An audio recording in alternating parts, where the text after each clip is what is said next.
हरे कृष्णा। आप सभी को रवि प्रदोष व्रत की बहुत सारी शुभकामनाएं। भगवान शिव और माता पार्वती की विशेष कृपा आप और आपके परिवार पर बनी रहे, यही प्रार्थना करते हैं। आज रवि प्रदोष व्रत का शुभ समय आ चुका है। ऐसे में भगवान शिव और माता पार्वती की पूर्ण श्रद्धा और भक्तिभाव से की गई सेवा भक्त को अनंत गुना अधिक पुण्य फल प्रदान करती हैं और उनकी मनोकामना को पूर्ण करती हैं। तो चलिए आज के इस सुअवसर पर हम रवि प्रदोष व्रत की इस पौराणिक कथा का श्रवण करते हैं। आइए आज की रवि प्रदोष व्रत कथा आरंभ करते हैं।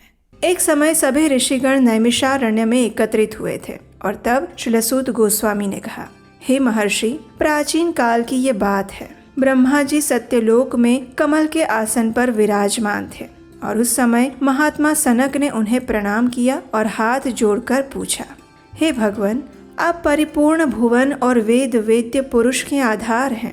हे चतुर्मुख, आपकी कृपा से मैंने उत्तम विज्ञान को प्राप्त किया है। पृथ्वी पर सभी शिवलिंगों में से जो परम शुद्ध, दिव्य और अनंत महिमा मंडित हैं, जिसका नाम स्मरण मात्र करने से सभी पाप नष्ट हो जाते हैं और जो सदैव मनुष्यों को भगवान शिव का सारूप्य प्रदान करता है, जो अविनाशी हैं, जो समस्त लोकों के आधार और भगवान शंकर का तेज है और जिनके दर्शन से समस्त जीव कृतज्ञ हो जाते हैं, कृपया ऐसे शिवलिंग की महिमा का मुझे उपदेश दीजिए। तब ब्रह्मा जी ने कहा, हे पुत्र, आपने मेरे हृदय में प्राचीन शिव योग की स्मृति उत्पन्न कर दी है। आपके प्रति आदर भाव होने के कारण मैंने उस योग का ध्यान और स्मरण भी कर लिया है। आपकी विशेष तपस्या के प्रभाव से मेरे मन में परम शिव भक्ति जागृत हो गई है, जिसने क्षण भर में ही मेरा हृदय अपनी ओर आकर्षित किया है। जो भी मनुष्य परम शांत भगवान सदाशिव के प्रति भक्ति में वृद्धि करता है, वो अपने चरित्रों से संपूर्ण जगत को पवित्र करते हैं। शिव भक्तों से वार्तालाप,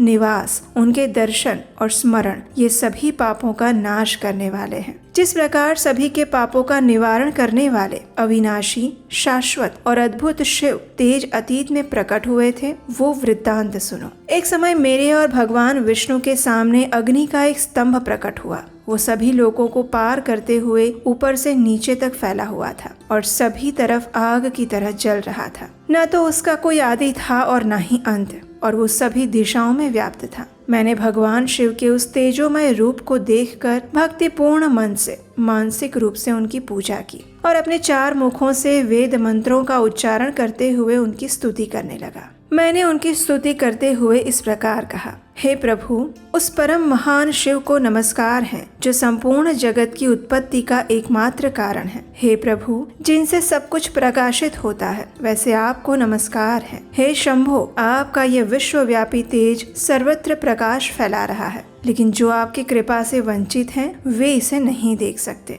जो जन्म से अंध हो वह सूर्य को नहीं देख सकता। ये स्वयंभू शुद्ध लिंग आध्यात्मिक दृष्टि से देखने योग्य हैं। आपके भक्त अनुभूति करते हैं कि वे अंदर और बाहर हर स्थान पर विराजमान हैं। जिस प्रकार दर्पण अपना प्रतिबिंब स्वयं धारण करता है, उसी प्रकार योगी अपने अंतःकरण में आपके इस तेजोमय तेज को देखता है। भगवान शंकर की अनंत शक्ति सूक्ष्म से भी सूक्ष्म है और वो शक्ति भी मुझ में विलीन होती है, अतः मुझसे ऊपर कोई नहीं। अणु भी आपकी कृपा से निश्चय ही महान हो जाता है, क्योंकि ये आपकी कृपा का पात्र बन जाता है। हे भगवान, आपसे जुड़ा हुआ मन एक क्षण के लिए भी आपसे अलग नहीं होना चाहता। फिर किसकी प्रेरणा से मेरी वाणी आपकी महिमा का वर्णन करने लगी है। हे महादेव, आप समस्त लोकों में सर्वश्रेष्ठ हैं, अतः आप मुझ पर प्रसन्न होइए। मैं आपके चरणों में दंडवत प्रणाम करता हूँ और इस भक्त को अपेक्षित कार्यों पर नियुक्त करने की आज्ञा दीजिए।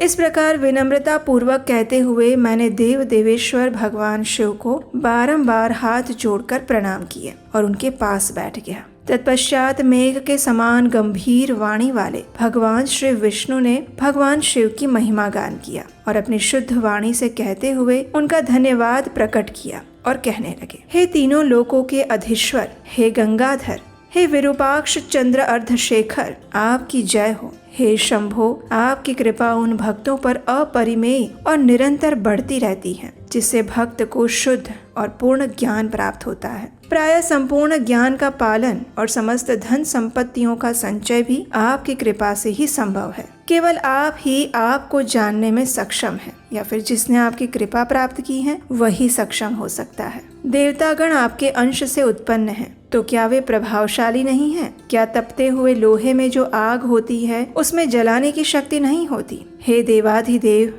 हे शंकर, कृपया करके आप हमारे नेत्रों को आनंद प्रदान करने वाला आपके दिव्य स्वरूप के दर्शन करवाइए। इस प्रकार श्रद्धा और भक्ति के साथ ब्रह्मा जी और भगवान विष्णु द्वारा किए गए प्रणाम और स्तुति से प्रसन्न होकर भगवान शिव उस तेजोमय स्तंभ से गौरवर्ण नीलकंठ पुरुष के रूप में प्रकट हुए। उनके मस्तक पर अर्धचंद्र का मुकुट शोभायमान था। हाथों में परशु, बालमृग, अभय और विश्राम मुद्राएं थी। उन्होंने ब्रह्मा जी और भगवान विष्णु से कहा, हे ब्रह्मदेव, हे भगवान विष्णु, मुझ में अपने चेतन को स्थित करने वाले आप दोनों की भक्ति से मैं अत्यंत संतुष्ट हूँ। कृपया आप कोई वरदान मांगिए। भगवान शिव के इस प्रकार वचन सुनकर वे दोनों ही प्रसन्न हुए। उन्होंने हाथ जोड़कर अपना अपना उद्देश्य बताते हुए भगवान शिव की स्तुति की और उनसे कहा, हे भगवान, आपके इस दिव्य स्वरूप को हम नमस्कार करते हैं। आपने अपने तेज से संपूर्ण आकाश को परिपूर्ण कर दिया है। अतः संभव है कि एक क्षण में ऐसी स्थिति उत्पन्न हो जाएगी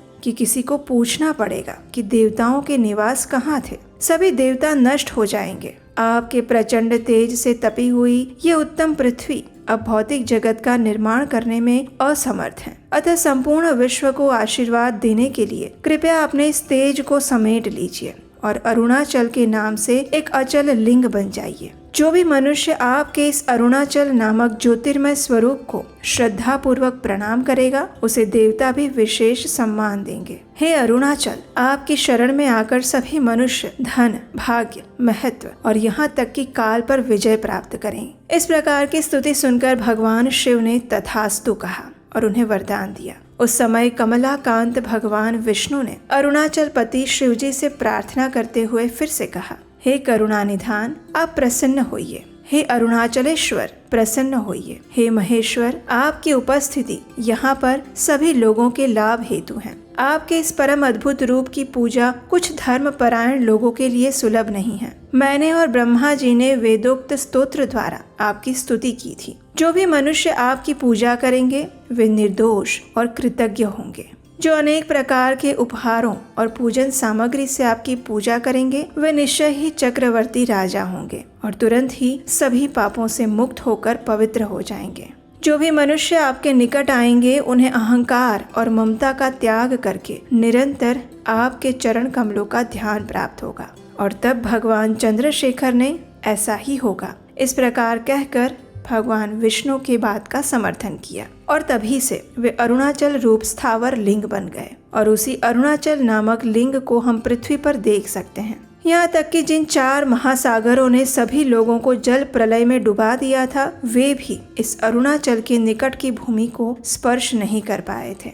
तो ये थी आज की हमारी पौराणिक कथा। हमें आशा है कि ये कथा आपको अच्छी लगी होगी, नई लगी होगी और हमारे शास्त्रों से ली गई इस प्रमाणभूत कथा का श्रवण करने से मनुष्य के समस्त पाप नष्ट हो जाते हैं। भगवान शिव की विशेष कृपा प्राप्त होती है और इस बात का उल्लेख हमें अपने वैदिक ग्रंथों में प्राप्त होता है। अगर आज की कथा का श्रवण करके आप पुण्य फल के भागी हुए हैं तो इसे लाइक कीजिए, बाकी लोगों को शेयर कीजिए और अगर नहीं किया है तो आपके अपने चैनल को सब्सक्राइब करके रख लीजिए। हम आपके लिए ऐसे ही निरंतर कथाएं जो कि प्रामाणिक पौराणिक शास्त्रों से होंगी वो लेकर आने का प्रयास करेंगे और इस वैदिक कार्य में सहायता करने के लिए आप स्क्रीन पर दिए गए नंबर पर हमें अपना आर्थिक योगदान भी भेज सकते हैं। इस विशेष रवि प्रदोष के दिन हम भगवान शिव से प्रार्थना करते हैं कि वे आपको परम मंगलमय और शुभ तथा कल्याणकारी भगवान श्री हरि की भक्ति प्रदान करें।